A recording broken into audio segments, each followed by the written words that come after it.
Incongruencias o contradicciones de la congresista Marta Moyano.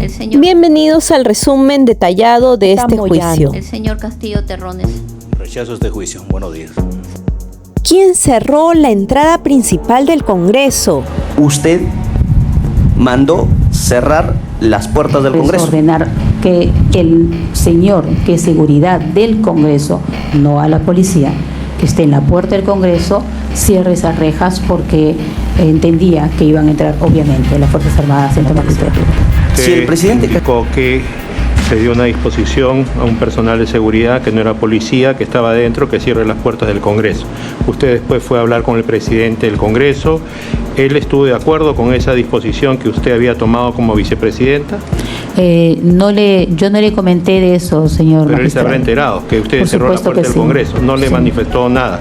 No. ¿Hasta qué hora estuvo cerrada la puerta del Congreso? Estuvo cerrada hasta que convocamos, hasta que los congresistas los habíamos convocado en la sesión de la 1 de la tarde. Si ella misma mandó a cerrar las rejas del Congreso o la puerta principal, ¿no era lógico que los congresistas se sintieran sorprendidos con esa disposición?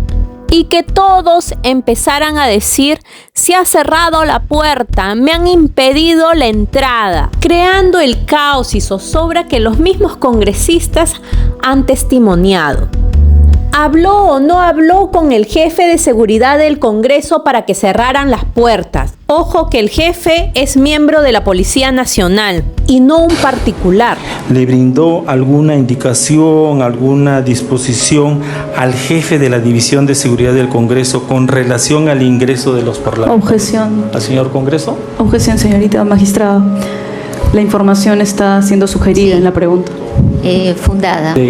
No fue con el jefe de seguridad, fue con el señor que estaba en la puerta, que es seguridad del interior del Congreso. ¿Recuerda su nombre? No recuerdo su nombre. Sí, señorita magistrada, efectos de refrescar memoria, la testigo puede dar lectura a su respuesta, por favor. Para que leer la pregunta. ¿Usted realizó alguna llamada al señor Gutiérrez Tuesta para que facilite el ingreso de la congresista Patricia Juárez el día 7? Que sí, recuerdo haber llamado al jefe de seguridad interna del Congreso para que abran las rejas y dejen ingresar a los congresistas, ya que estábamos citándolos para las 12:03. Porque ¿quién dispuso que se abra la puerta? Yo llamé al jefe de seguridad para que ya se abriera la puerta y pudieran ingresar. Además que lo hice después de la llamada telefónica a las Fuerzas Armadas y a la policía. Ya sabía. En conclusión, ella sabía quién era Edwin Gutiérrez Tuesta, el coronel encargado de la seguridad del Congreso. Ahora veamos si Pedro Castillo gozaba de inmunidad presidencial cuando lo detuvieron. La otra medida que hice fue ir al despacho del presidente, el general William. Conversamos con él y tomamos unas medidas.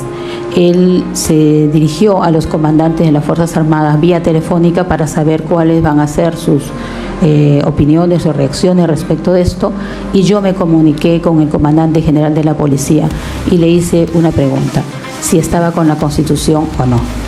¿Nos puede precisar la hora, por favor? Creo que sí, nos reunimos como a las 12 o algo así, después que acabó el mensaje de la Nación. Creo que nos reunimos en el pleno como a la 1 de la tarde, y porque esperábamos que vayan llegando los congresistas de a poco, que vayan ingresando. Digo, cuando responda, mire al tribunal, conteste al tribunal. Usted señaló que había una sesión programada para las 3 de la tarde, ¿verdad? Así es. Luego se adelantó a las 2:30, ¿verdad? Convocamos a una sesión. No, esa de la sesión por la que se fue convocado no se adelantó. Es una sesión que debía hacerse a las 3 de la tarde porque era otro tema. Si el presidente José Pedro Castillo Terrones fue intervenido y detenido antes o después que el Congreso lo destituyera. Después. De acuerdo a lo que usted ha señalado, ¿puede decir a qué hora se llegó a votar la vacancia? Con exactitud. La vacancia la terminamos de votar como a las 11:50 más o menos. A la 1:50. A 1:50. Más o menos, sí. ¿Usted tiene conocimiento a qué hora fue detenido el? No tengo conocimiento de qué hora fue detenido. Pues hay un acta de intervención policial a la 1:42. Según los datos de la propia Fiscalía, el mensaje se dio a las 11:40.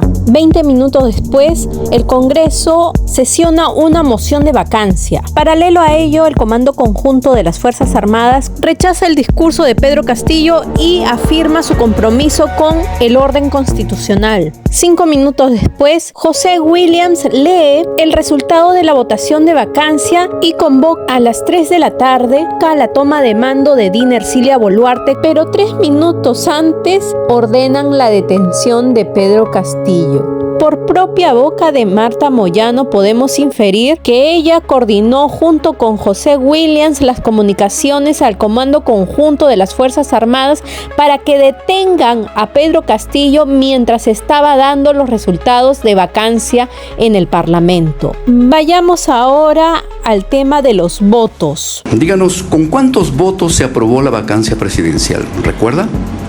Con 101 votos y había un voto a favor de la vacancia que creo fue virtual. ¿Cuál era el número de votos que se requería y según qué dispositivo? ¿Nos podría explicar? Para vacar a un presidente, según la Constitución, se requieren 87 votos. El reglamento también lo establece de esa manera y se tuvo 102 votos. Si usted tiene conocimiento, en el artículo 120 de la Constitución Política del Perú habla sobre la nulidad de un mensaje que no ha sido refrendado por los ministros de Estado. ¿Conoce ello? Bueno, señora magistrada, la Constitución se interpreta como un todo. Y cuando no se interpreta artículo por artículo, es un todo. Y la Constitución se respeta. Es la primera función de un presidente de Estado.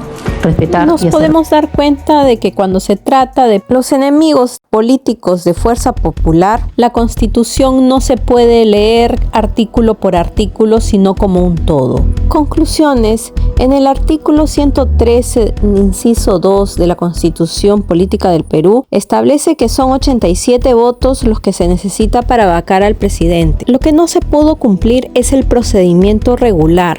En este caso se aceleró el proceso sin seguir plenamente lo que decía el artículo 89A del reglamento del Congreso.